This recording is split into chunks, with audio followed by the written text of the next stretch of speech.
সূরা আম্বিয়া আয়াত নং ৩০।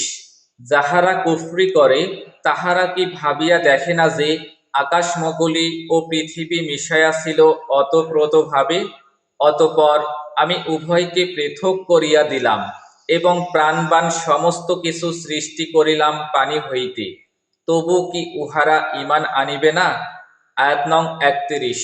এবং আমি পৃথিবীতে সৃষ্টি করিয়াছি সুদৃঢ় পর্বত, যাহাতে পৃথিবী উহাদেরকে লইয়া এদিক ওদিক ঢলিয়া না যায়, এবং আমি উহাতে করিয়া দিয়াছি প্রশস্ত পথ, যাহাতে উহারা গন্তব্যস্থলে পৌঁছিতে পারে। আয়াত নং ৩২। এবং আকাশকে করিয়াছি সুরক্ষিত ছাদ, কিন্তু উহারা আকাশস্থিত নিদর্শনাবলী হইতে মুখ ফিরাইয়া লয়। আয়াত নং ৩৩। আল্লাহই সৃষ্টি করিয়াছেন রাত্রি ও দিবস এবং সূর্য ও চন্দ্র, প্রত্যেকেই নিজ নিজ কক্ষপথেই বিচরণ করে। আয়াত নং ৩৪। আমি তোমার পূর্বেও কোনো মানুষকে অনন্ত জীবন দান করি নাই, সুতরাং তোমার মৃত্যু হইলে উহারা কি চিরজীবী হইয়া থাকিবে? আয়াত নং ৩৫। জীবমাত্রই মৃত্যুর স্বাদ গ্রহণ করিবে।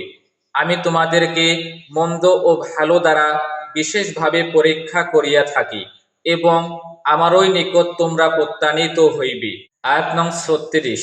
কাফিররা যখন তোমাকে দেখে তখন উহারা তোমাকে কেবল বিদ্রূপের পাত্র রূপেই গ্রহণ করে।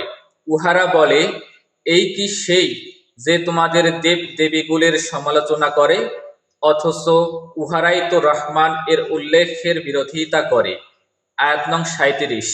মানুষ সৃষ্টিগতভাবে ত্বরাপ্রবণ, শীঘ্রই আমি তোমাদেরকে আমার নিদর্শনাবলী দেখাইব, সুতরাং তোমরা আমাকে ত্বরা করিতে বলিও না।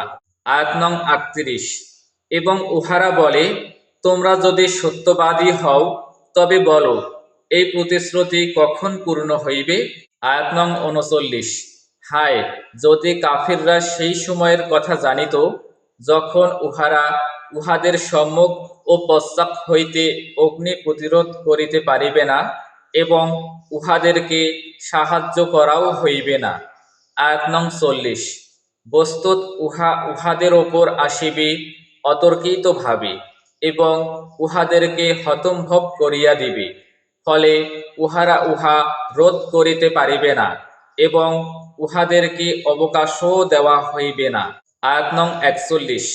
তোমার পূর্বেও অনেক রাসূলকেই ঠাট্টা বিদ্রূপ করা হইয়াছিল, পরিণামে তাহারা যাহা লইয়া ঠাট্টা বিদ্রূপ করিত তাহা বিদ্রূপকারীদেরকে পরিবেষ্টন করিয়াছিল।